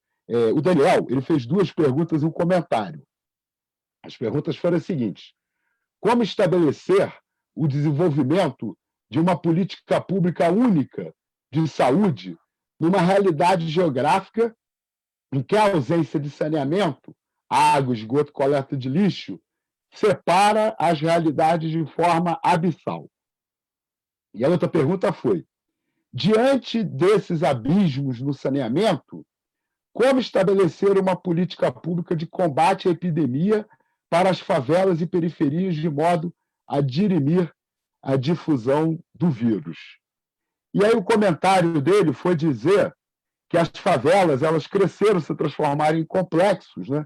E que tem várias regiões da cidade que a dinâmica dos bairros é misturada com a dinâmica das favelas. Ele deu o exemplo do Jacarezinho e da Mangueira, e dos bairros no entorno, né? Dizendo que, nesses casos, não adianta fazer política pública para os bairros sem fazer política pública para a favela, porque vivemos uma mesma realidade geográfica. Foi isso. Vamos lá, é bem intenso. Pensando como nas favelas, o problema é que eu fico pensando, as favelas são espaços de muitas ausências, né? Por exemplo, a gente não vai conseguir agora resolver o problema de saneamento das favelas, que é problemas que se arrasta lá da época de Passos, né? E eu acho que o que dá para fazer nesse momento é o que as associações de moradores de favela, né, já estão fazendo, de se articular, entender o seu território e ver como é que a gente pode tratar ali, naquele espaço. Porque se a gente for pensar hoje no saneamento, a gente vai conseguir. Tem a questão da maioria desses moradores, os que não são trabalhadores informais, ou que são trabalhadores informais e estão, de qualquer forma, tendo que sair para trabalhar porque não conseguiram nem receber a ajuda de custo do governo federal. Hoje, na pandemia, Nossa, difícil, Daniel, porque eu fico aqui pensando assim, como é que a gente pode agir agora? Regiane, a gente pode se complementar, né? Que aí todo mundo se ajuda, vai que a gente chega numa ideia legal. Vanessa também. Porque eu estava pensando aqui, João, assim, se a gente for pensar, se todo mundo, se não tivesse tanta burocracia, por exemplo, com essa questão do recebimento do dinheiro, então menos pessoas estariam na rua, né? Porque nem isso. Se as pessoas não tivessem que ficar naquelas filas gigantescas da Caixa Econômica para receber. Eu passei perto da Caixa Econômica no Jacaré e, gente, é só gente preta naquela fila. Exatamente, né? já é a necropolítica ali, né? Porque eles ficam naquela fila, estão podendo ser contaminados, virar ou assintomático ou sintomático, contaminar os outros. Exatamente. Então, assim, por que o dinheiro não vem de forma... Todo mundo que precisa tem que receber, ponto. Não precisa de tanta burocracia. Né? E uma articulação séria do governo com a população favelada, mas com a participação da população. Diálogo. Né? Mas com todo mundo não. A gente está no momento de pandemia, não é possível. Mas qual é esse diálogo? Porque está literalmente nós por nós, né? Nas favelas a gente está fazendo isso.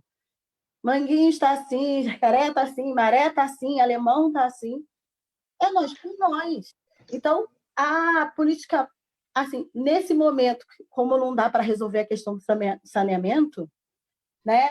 Mas pensando que a gente não pode, né, que dialogo sobre saneamento, falar em saneamento ambiental, entender que o espaço da favela não precisa ser esse saneamento padrão que custa milhões, né? A gente tem tecnologias sociais que resolve a questão do esgotamento, por exemplo, que não vai chegar nas águas pluviais. Por que não investir nessa política, né? Mas não dá para ser agora. Então, nesse momento, é o diálogo entre o Estado, né, com as pessoas que já estão agindo em favela, né, que já estão fazendo esse processo. Para que veja assim, e perguntar assim, o que dá para fazer? Por exemplo, já está estipulado que tem que chegar carro-pipa na favela. Está chegando? As favelas continuam sem água. Os morros continuam sem água, com problema de água. Né? Então, acho que nesse momento é que a água, minimamente, o carro-pipa chegue, que pense uma política de... Já que os moradores, né, as organizações das favelas, já têm os nomes dos moradores e moradoras que precisam da cesta básica, que esse alimento chegue. Não, é uma coisa tão simples, né? Para chegar. Eu vou no supermercado, tem gente na porta do supermercado pedindo comida. Tem que ter dinheiro, gás, ninguém está discutindo isso. Tem gente que não tem dinheiro para o gás é caro. Então, o governo tem que levar gás para que essas pessoas fiquem menos na rua, né? E criar esse diálogo com a população para ver o que dá para fazer. Porque é isso, né? A gente dialoga, mas não necessariamente as pessoas vão para casa só porque a gente falou, por favor, vai para casa, porque você pode se contaminar. O outro, sim.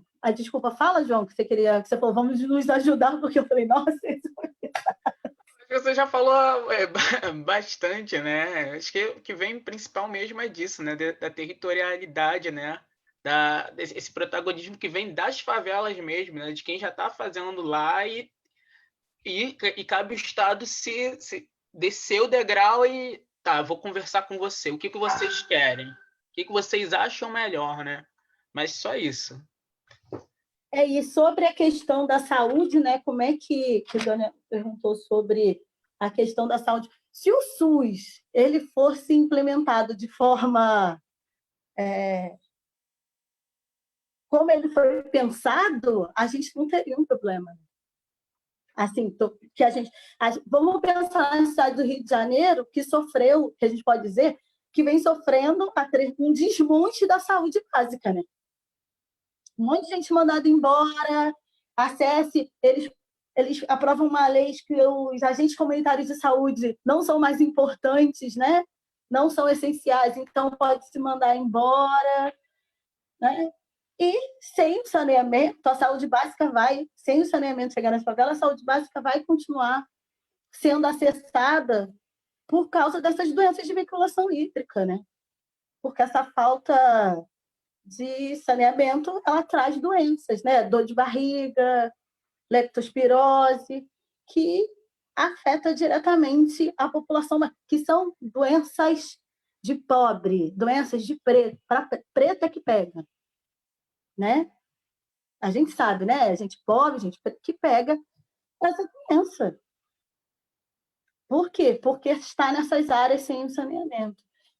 O saneamento pode ser pensado pelo saneamento ambiental com tecnologias sociais que já existem em algumas favelas, né? Que não precisa ser essa que custa 20 milhões para botar o esgotamento sanitário nas casas das pessoas. Eu acho que eu consegui, não sei. Não, acho que Obrigada, sim. Marcelo, por ter entrado aí e colaborado. Claro que sim. Obrigado mais uma vez, Regiane. Então, pessoal, vamos ouvir agora a participação da Vanessa, né, nessa segunda rodada, e depois a gente faz uma rodada de despedida, tá bom? Que a gente já está chegando a quase 2 horas, hein? Tinha pensado em 1 hora só. A conversa tá boa, né? Conversa boa dá nisso. Pode falar, Vanessa, tá liberado. Pegando um link no que a Regiane falou e no que o João falou também, sobre se apropriar do território, né, entender. É importante a gente apoiar, né, o terceiro setor que age nessas nossas comunidades. Inclusive, tem muita gente que antes não fazia trabalho assistencialista, que agora está se voltando para fazer um trabalho assistencialista. Então, A gente tem que entender também que são pessoas que, às vezes, não têm expertise no assunto, né? Mas estão ocupando aquele espaço por conta da necessidade e tudo mais. Então, como várias vezes existe uma ausência do Estado, na verdade, da grande maioria, né?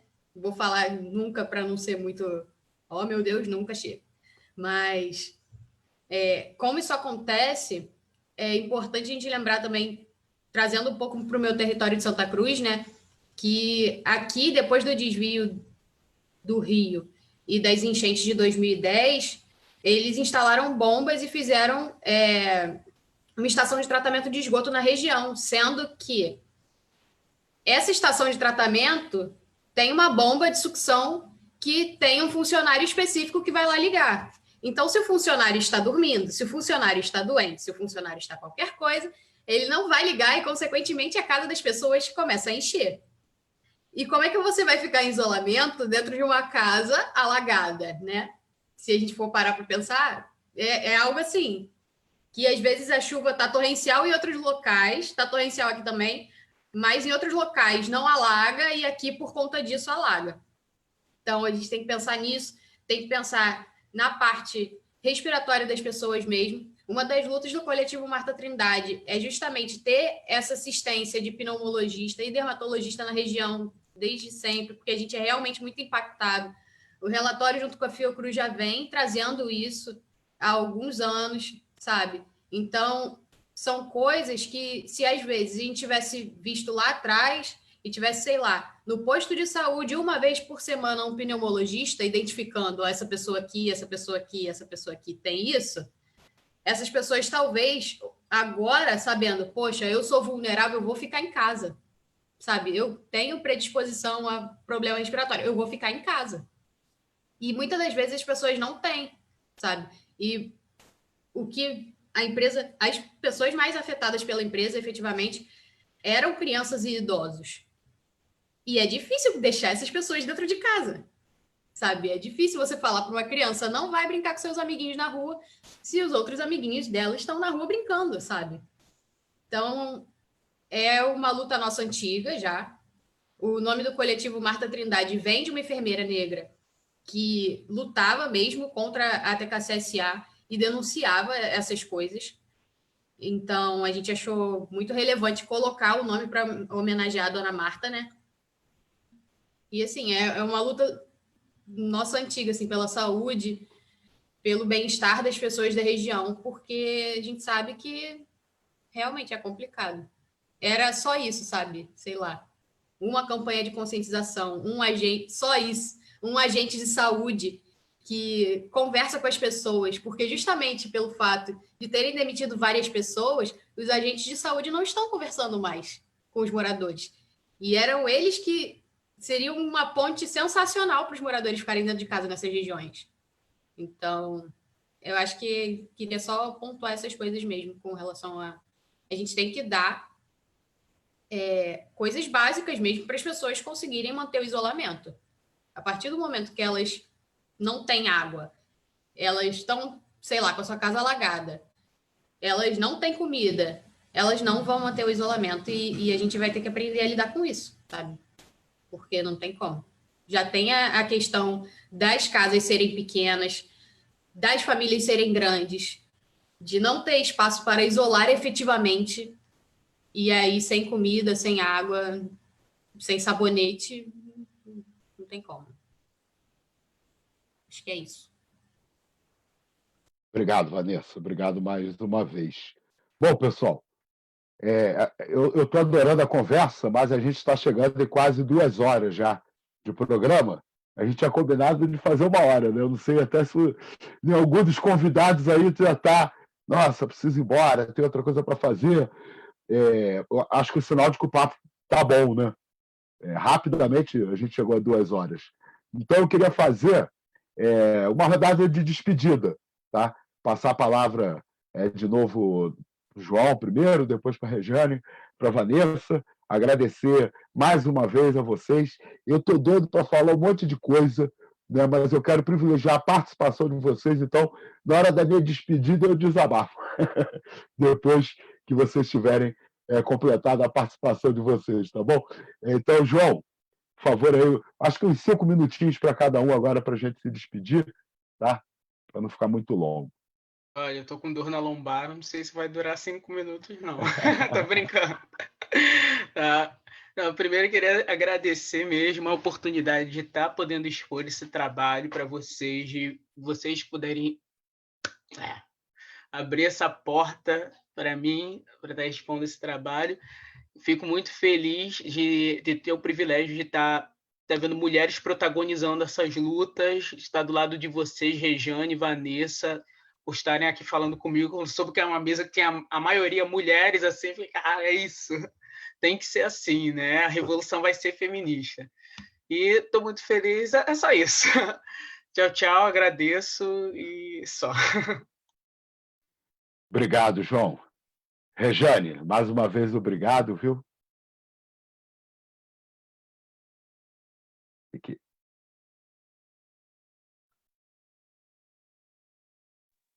Liberou. Pronto. Então, primeiro eu quero agradecer a todas e todos, né, que estiveram aqui com a gente esse tempo todo, dialogando, contribuindo, escrevendo, mandando perguntas, indagações.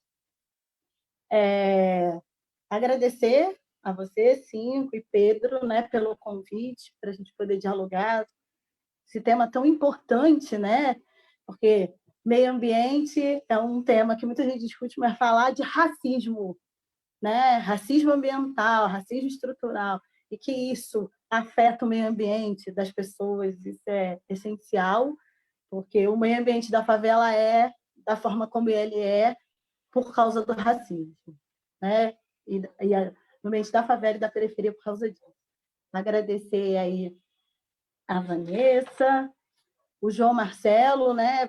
João, obrigado por ter entrado, me dando um gás naquela hora que eu falei, como é que eu respondo isso? Quero trocar com vocês, eu já peço aqui, se vocês quiserem, se eu pegar o contato de vocês com o Pedro, para a gente poder trocar, né? E continuar conversando. Que esse momento também vai passar e a gente vai poder estar mais perto, dialogando. Eu quero falar também da participação do Comitê de Bacias, e aí seria muito importante vocês estarem com a gente também, e do Observatório e tudo mais. E só agradecer mesmo também por poder falar e dialogar com todas e todos sobre um tema que nos é tão caro. Assim, para mim é muito claro, né? Falar sobre racismo ambiental, e mostrando, né, falando sobre o quanto o racismo no Brasil ele afeta a maior parcela da população de forma perversa, né, que adoece e traz muitos problemas, às vezes até a morte dessa população. Então, gratidão aí por a gente poder falar e trocar e saber que a gente não está sozinho, né? Acho que isso também é essencial, a gente saber que não é só... Parece que às vezes você não está falando com todo mundo, mas tem gente também trocando sobre isso. E esse espaço aqui foi essencial para isso. Gratidão. Obrigado, Rejane. Então, Vanessa, também te agradeço mais uma vez. Fica à vontade aí para fazer a sua despedida. Queria agradecer a oportunidade de estar falando em nome do coletivo Marta Trindade, mandar um oi para o Flávio, para a Aline, para a Eliane, para a Jamile e para a Tabata, que são componentes do coletivo também. Talvez estejam me assistindo ainda, não sei. Queria agradecer muito as falas da Regiane e do João, porque eu sou da física, né? Então, eu falo um pouco mais sobre a minha vivência e sobre os meus processos, mas a gente gera também conhecimento dentro do coletivo, tanto com o relatório feito junto com a Fiocruz, quanto as pesquisas dos próprios membros do coletivo, que estão fazendo faculdade, mestrado e tal. Então, é importante a gente também pontuar as produções acadêmicas das pessoas que vieram dessas regiões, não só deixar outras pessoas falarem sobre nossas regiões. Eu fiquei muito feliz de saber que vocês estariam. Aí eu fui stalkear, né, obviamente. E aí eu fiquei com medo, porque minha área é completamente nada a ver, minha área acadêmica, de fato. Mas eu me sinto muito honrada de estar aqui com vocês, trocando e falando sobre um tema tão importante. Acho que é isso. Obrigado, Vanessa. A gente que te agradece, né? Passar a palavra também para o Pedrão se despedir.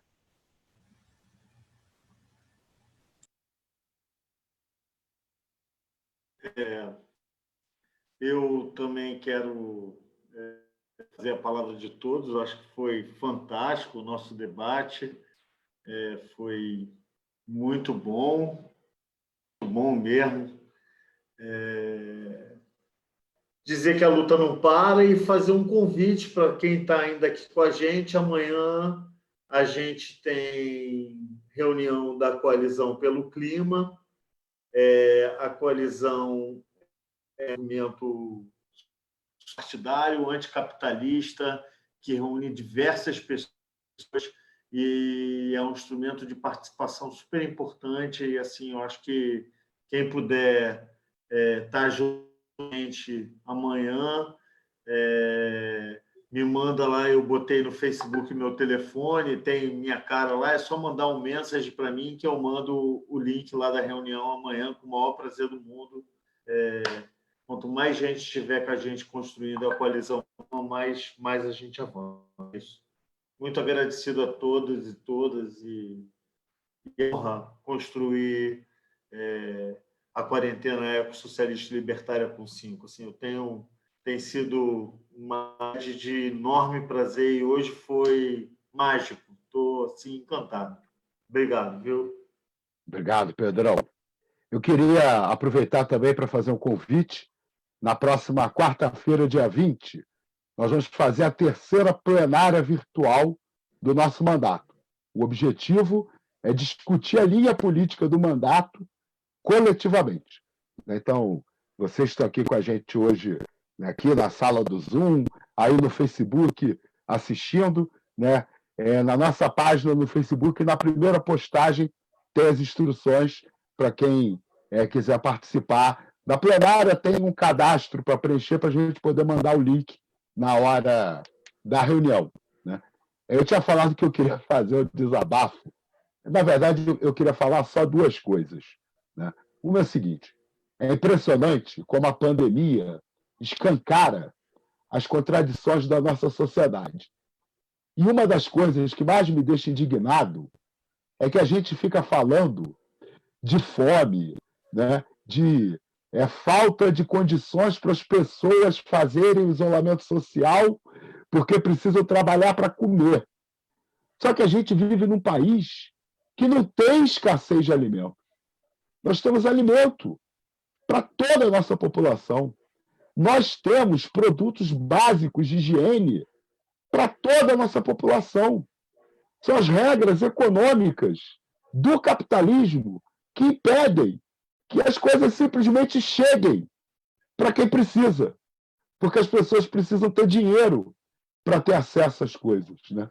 Isso faz parte da normalidade que nos trouxe até aqui e que a gente precisa refletir. Outra coisa, hoje no Brasil, a gente precisa de respiradores, precisa de leitos de UTI, precisa de leitos de baixa complexidade, precisa de pesquisa e desenvolvimento de vacina e remédio. A gente tem um parque industrial que poderia estar sendo girado para garantir a produção de quantos leitos fossem necessários. E a gente não tem nenhum plano para isso. A gente não tem nenhuma autoridade dizendo: olha, se 30% da população for atingida, a nossa necessidade é de tantos leitos, de tantos respiradores. Nós temos um plano aqui para transformar, né, as nossas fábricas, igual se faz na guerra. Na guerra, as fábricas são transformadas, né, para fazer tanque de guerra, para fazer avião. Fábrica de batom pode virar fábrica de projétil, né? Para matar os outros, a indústria sabe se transformar. Ela tinha que estar sendo transformada agora para salvar vidas. E eu acho, né, que o que nos dá esperança é que, por outro lado, a gente tem visto uma grande mobilização dos trabalhadores, das trabalhadoras, das mulheres, dos indígenas, dos favelados, né, arregaçando as mangas e fazendo por si mesmos, né, sem esperar o Estado, sem esperar os seus patrões, né, fazendo esse trabalho, inclusive, de contra-informação, né, de divulgação da verdade diante das fake news. Né? Nós temos vários exemplos maravilhosos, nós falamos disso aqui. Só que eu acho que a esquerda, os movimentos sociais, ainda estão um pouco desorientados. Acho que a gente precisava de um grande esforço nacional, estadual e local de construção de comitês populares de crise. A gente precisa, nós, né, a nível federal, tinha que pegar as centrais sindicais, os grandes movimentos populares do país, como o MST, o MTST, as grandes instituições acadêmicas, para eles ajudarem a orientar essa luta que está sendo feita tão lindamente pela base, né? Ajudando a gente a conseguir criar um programa, né, que seja capaz de fazer com que o enfrentamento da pandemia seja em nome dos interesses da maioria, né, que a gente construa uma nova normalidade, né, que acabe com o racismo, com todas as formas de injustiça e que crie, né, uma relação da humanidade com a natureza que seja do benefício de todas as espécies, né? Que nem a nossa desapareça e que nenhuma outra espécie desapareça mais por nossa causa, né? Que tantas já foram, né? Bom, pessoal, muito obrigado mesmo, viu, pela contribuição de vocês para o nosso debate aqui no dia de hoje, né? E eu queria, aliás, botar aqui a imagem de galeria, né? Agora aqui na nossa transmissão no Facebook, estamos aparecendo nós 5, né? Ligar o microfone de todo mundo para a gente fazer aquela balbúrdia, né? Porque a gente sabe que sem balbúrdia não há transformação, não é isso? Viva a balbúrdia! Viva a balbúrdia! Valeu, pessoal. Sem Muito tesão obrigado. não há revolução, dizia Roberto Freire. É isso aí. Valeu. Maravilha.